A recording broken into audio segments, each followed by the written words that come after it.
Hey Moose Tube fans, Lone Moose here. Tomorrow will be the smoking day for the big briskets that you've seen me trim up and season and get ready.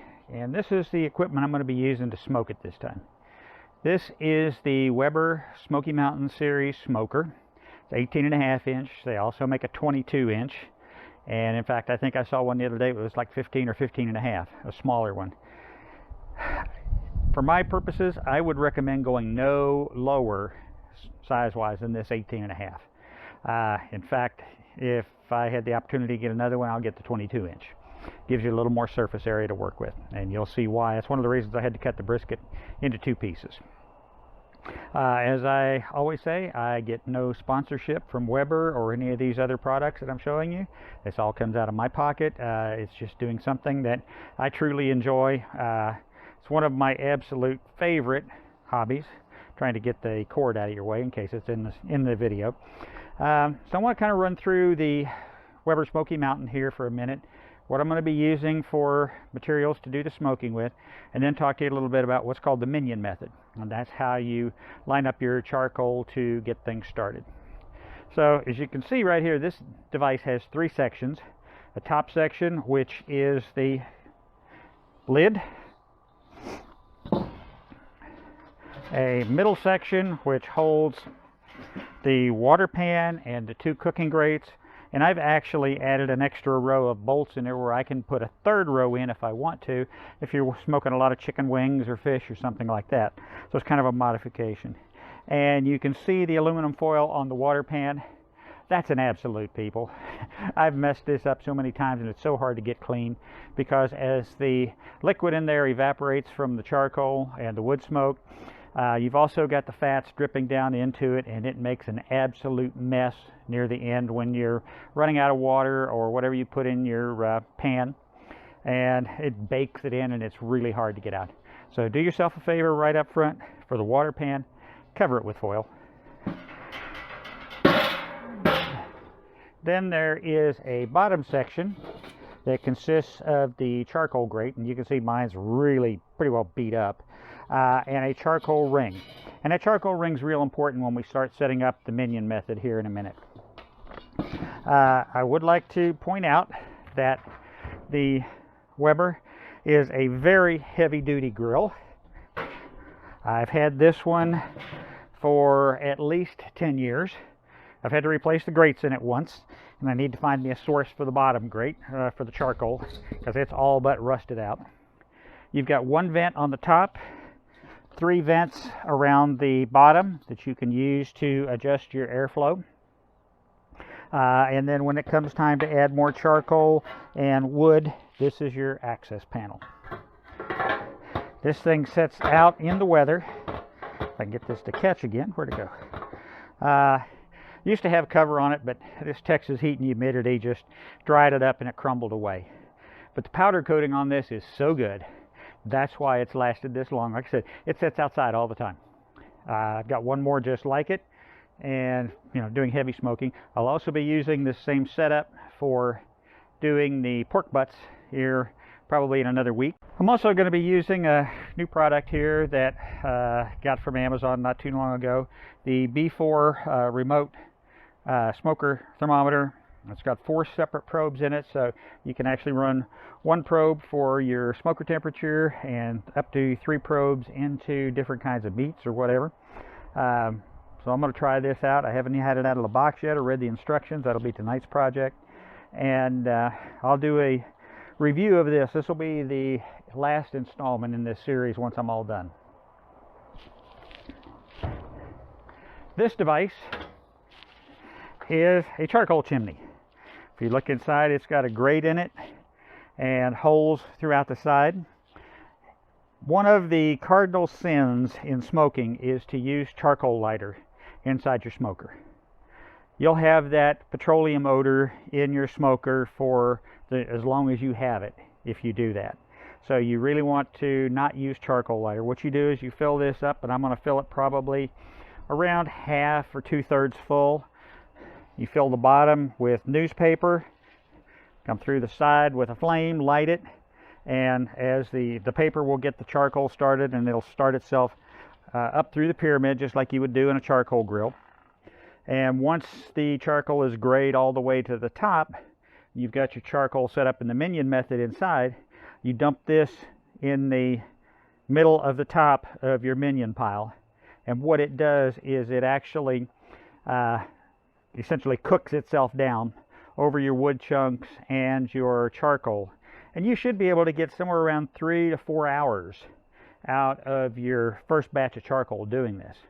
And that's the whole purpose of the Minion method, is it reduces the number and amount of times that you have to continually add charcoal and wood chunks to this.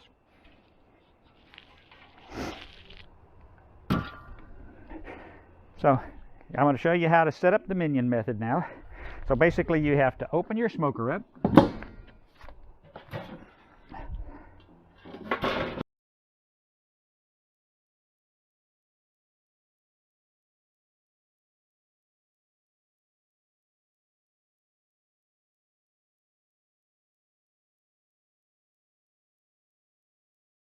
This is how you set up the Minion method, and it was named after a guy named Minion. That's pretty much all I can tell you about it. If you want to research it, you can look up on the web. What I'm going to be using for smoking is some mesquite lump charcoal. Again, I always recommend using lump charcoal rather than charcoal briquettes. Why?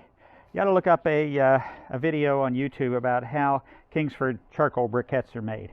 It's basically ground up lump charcoal like this mixed with petroleum waste and formed into little briquettes. So you get that petroleum in there, that smell again.